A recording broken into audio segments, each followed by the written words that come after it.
Hello and welcome to the Military History Club's Great Battle in 10 Minutes feature. Today I'm going to be talking about the pivotal battle, or should I say battles, of Saratoga that were fought between Lieutenant General John Burgoyne's British force and an American rebel army under Horatio Gates in the northern theatre of the American Revolutionary War from the 19th of September to the 7th of October 1777. The battles ended in a crushing British defeat, the surrender of Burgoyne and his army, and was a major turning point in the war. 5 months earlier, after 40 days aboard the frigate Apollo, Burgoyne had disembarked at Quebec with a spring in his step and an absolute conviction that he, a famous playwright, was about to bring down the final curtain on the American rebellion. The previous winter he had served as second in command to Sir Guy Carleton during the first, partially successful thrust from Canada into the colonies in the winter of 1776. Now he was back to supersede Carleton and launch his own invasion. His campaign plan was to leave 3,700 men with Carleton to defend Canada, send another 700 or so regulars with Colonel St. Leger on an expedition down the Mohawk Valley, and use the remaining 7,250 redcoats in Canada to advance along the Hudson Valley. This was, however, 1,000 less than he'd hoped for, and instead of finding an additional 2,000 Loyalists and Canadians under arms, he got barely 300.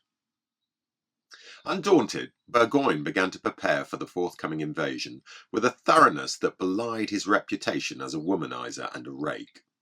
A huge armada of canoes, boats and bateaux was gathered to transport his army, its supplies and camp followers, including 6 women per battalion, across Lake Champlain.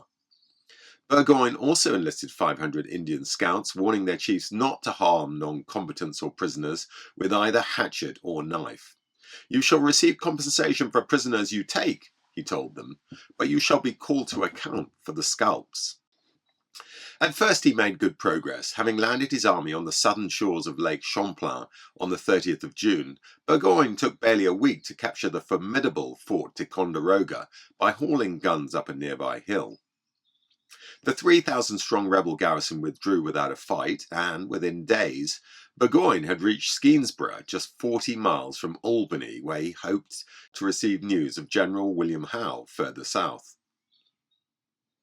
But from here on his progress slowed as the retreating Americans felled hundreds of trees to impede the progress of his huge artillery train of 138 guns.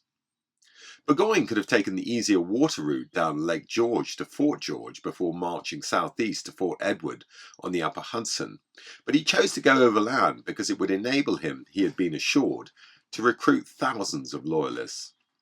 Instead, only a few hundred came in. "The great bulk of the country is undoubtedly with Congress," a disappointed Burgoyne informed Germain, "in principle and in zeal." Even waverers were discouraged from throwing their lot in with Burgoyne by the depredations of his Indian allies. Despite his earlier warnings, scalpings, murder, and pillage were commonplace.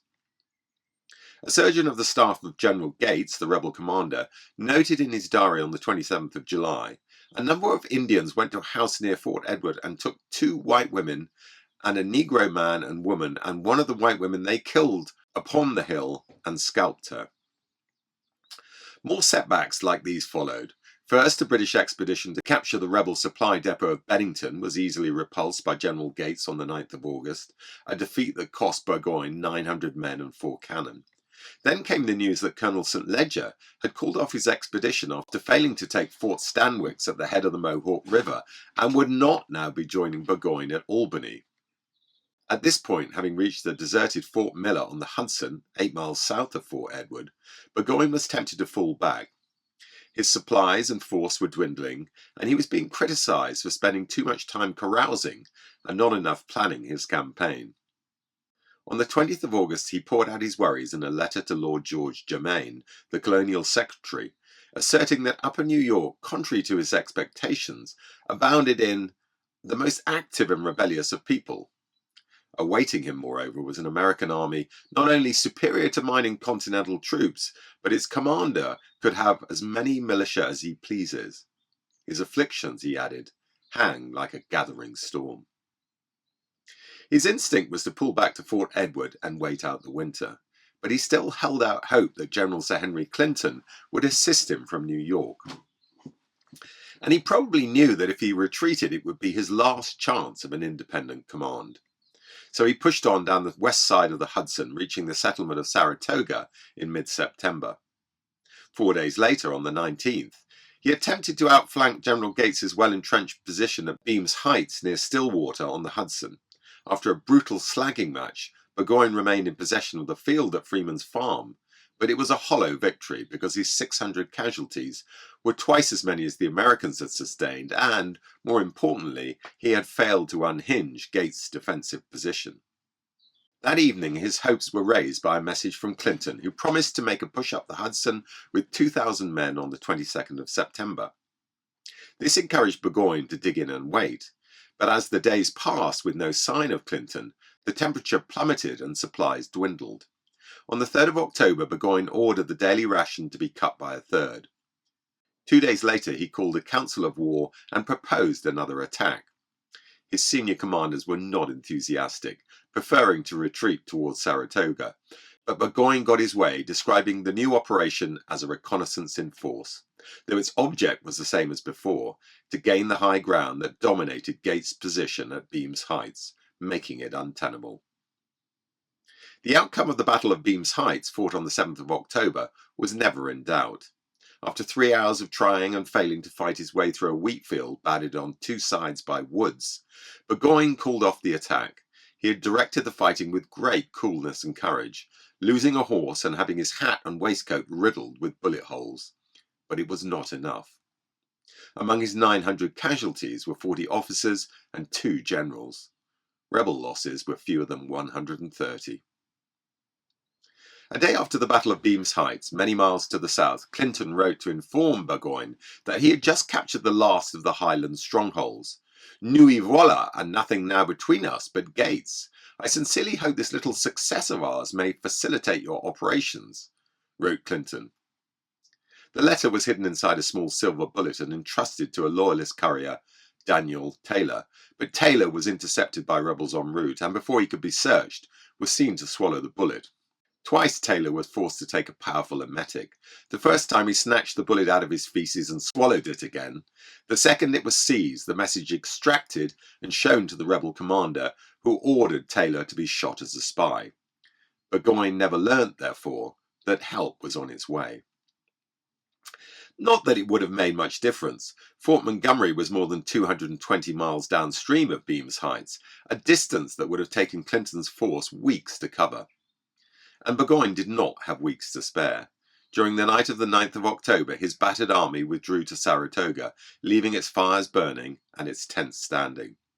But it could go no further because, by the 11th of October, it was surrounded. Conditions inside the rain-lashed camp quickly deteriorated as supplies ran out and dead cattle lay putrefying on the hillside.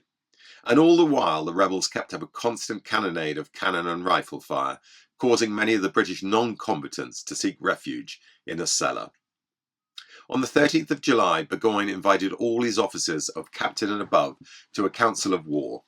His preference, he told them, was for the army to try to escape in small groups to Ticonderoga, but the majority knew this would lead to many unnecessary deaths, not to mention the abandonment of the non-combatants, and insisted instead on capitulation. Bowing to their will, Burgoyne drafted the terms of the surrender document and sent it to Gates under a white flag the following morning. The response was uncompromising: unconditional surrender. At sunset, more in hope than expectation, Burgoyne made a new proposal. He would surrender if his men were allowed to march out with the honours of war, the regulars to be transported to Boston and from there to England, while the loyalists and Canadians were given safe passage over the border. In return, his men would pledge not to serve again in America for the rest of the war. Burgoyne had little expectation that Gates would agree to such generous terms, but the following morning that's exactly what he did, causing the British general to suspect that Clinton's relief force was on its way. It was. For almost 2 days, Burgoyne stalled for time for querying the terms of a document he himself had drafted. Eventually, Gates ran out of patience and sent him an ultimatum: sign within an hour, or the bombardment would continue. Burgoyne signed at 9 a.m. on the 17th of October 1777, little knowing that his surrender was the beginning of the end for Britain's American empire. An hour later, with many officers openly weeping, the 5,895 survivors of Burgoyne's army left their cap, one battalion after the other, and marched down a muddy road between the two lines of rebel soldiers to the appointed field where they piled their arms. Apart from the odd shout of triumph, the rebels appeared more sympathetic than exultant. They showed, recalled one British officer, not the least disrespect or even a taunting look, but all was mute astonishment and pity. Another was impressed by the rebels' military bearing, standing so still that we were greatly amazed. In response to Burgoyne's surrender, Congress declared December 18, 1777 as a national day for solemn thanksgiving and praise. The defeat also encouraged King Louis XVI of France to enter into negotiations with the Americans that led to a formal alliance and French entry into the war. It was, for the British, the beginning of the end of their American empire.